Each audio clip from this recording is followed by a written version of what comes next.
წმინდა წერილში ნათქვამია, რომ მოვა ერთი, რომელიც დედამიწაზე ყველა ადამიანის ცოდვას გამოისყიდის. წინასწარმეტყველებმა ამ ადამიანს მესიაში არქვეს.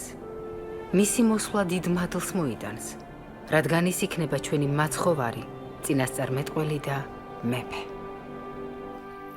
ესაიამ აღწერა თუ რას მოიმოქმედებდა მესია გამოცხადების შემდეგ. იგი იქნება ღვთის წარმოგზავნილი გლახაკთა სახარებლად, გული დამწუხრებულთა განსაკურნებლად, ტყვეთათვის განთავისუფლების და უფლის შეწყალების წლის საქადაგებლად. და დადიოდა ერთი მოძღვარი სახელად იესო. იყო თუ არა იგი ღვთის მოგზავნილი, რომელსაც გველი უნდა მოესპო. ჩვენს უკუნით ყოფაში სინათლე შემოეტანა და ჩვენი წყევლა ლოცვით შეეცვალა. იყო თუ არა იგი აღთქმული მესია.